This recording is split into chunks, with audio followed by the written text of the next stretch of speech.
Bonjour et bienvenue sur Écolo Bio Nature, je suis Isabelle Brunet et mon but est de vous aider à augmenter votre autonomie alimentaire. Alors aujourd'hui nous allons parler des cultures sur la terrasse et je vais vous expliquer pourquoi je change d'avis en ce qui concerne les fruitiers.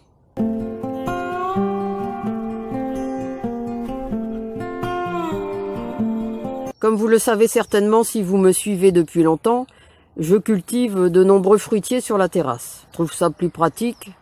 Et puis ça leur permet d'être au soleil. Je ne cultive pas que des fruitiers, j'ai aussi sur la terrasse, comme tout le monde, des pieds de tomates, des haricots et même des carottes. Et toutes ces cultures, je les réalise dans des grandes lessiveuses avec la technique des week-in beds, dont je vous mets le lien de mes articles sur le sujet avec le petit i et puis dans la description. Et jusqu'à maintenant, je n'avais pas de problème. Mes fruitiers poussaient très bien. Or, ces dernières années, avec les étés très secs et les hivers avec très peu d'eau, eh bien, mes fruitiers souffrent. Parce qu'en fait, je les arrose l'été, avec parcimonie, et l'hiver, les bacs se débrouillent tout seuls. Parce que jusque maintenant, il pleuvait régulièrement. Or, ça n'est plus le cas, et donc la terre se dessèche même l'hiver, et l'été, je dois énormément arroser, et les fruitiers sont mal en point, comme vous le voyez. Bon là, il a la cloque, mais même sans la cloque, vous voyez, il n'est pas très vaillant. Alors que pour les cultures légumières, il n'y a pas de problème. Mais vous voyez, ici, le nectarinier, lui, c'est encore pire. Il est en train de mourir. Pourtant, j'essaye de l'arroser régulièrement. Vous voyez, les nectarines sont carrément desséchées, ici. Et il a eu une forte cloque, mais là, c'est carrément, il est en train carrément de se dessécher. En plus de souffrir des fortes chaleurs, les fruitiers, pour pouvoir les garder, m'obligent à utiliser une grosse quantité d'eau. Or, c'est de plus en plus difficile de remplir les cuves et de conserver un stock d'eau. Alors qu'en terre, évidemment, ils consommeraient beaucoup moins d'eau. Alors, j'ai déjà commencé cet hiver à déménager mes fruitiers.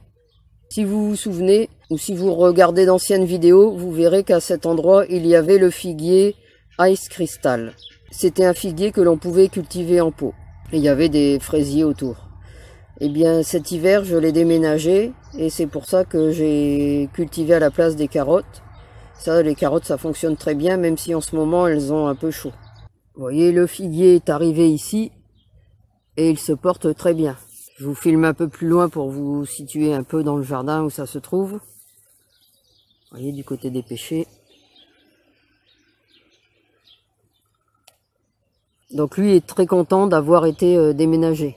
Dans ce bac-ci, j'avais un cerisier, Chéribou je crois, et c'est pareil, lui est carrément mort.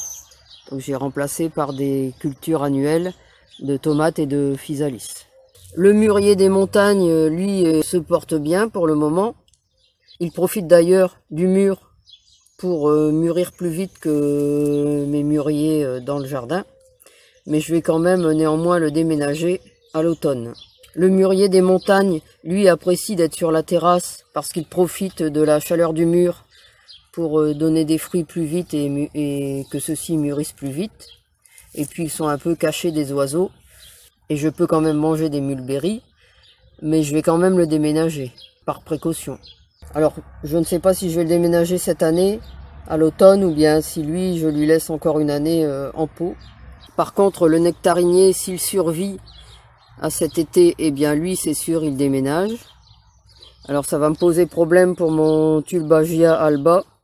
J'espère que je ne vais pas l'abîmer, parce qu'il est vraiment magnifique et je ne voudrais pas le perdre.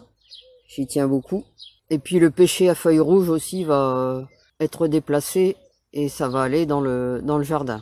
En plus, ils ne vont pas gêner trop dans le jardin puisque le nectarinier est tout petit et c'est une variété naine, donc il ne va pas grandir.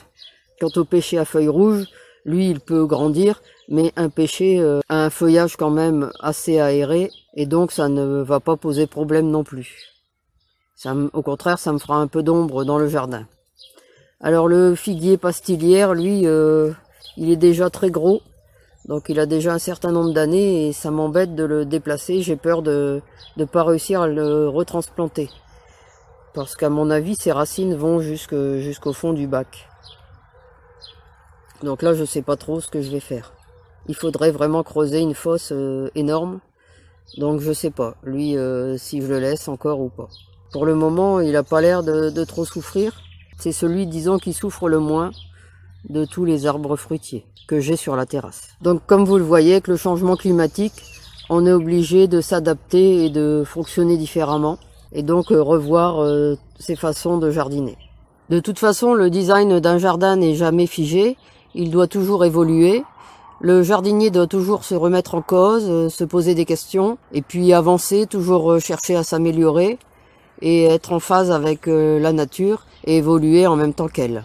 Voilà, c'est tout pour cette vidéo. Alors comme d'habitude, si vous l'avez aimé, n'hésitez pas à la partager dans vos réseaux, à la liker et à la commenter. Et puis vous pouvez retrouver de nombreux conseils et astuces sur le jardinage bio et la permaculture sur mon blog www.ecolo-bio-nature.com et dans mes livres.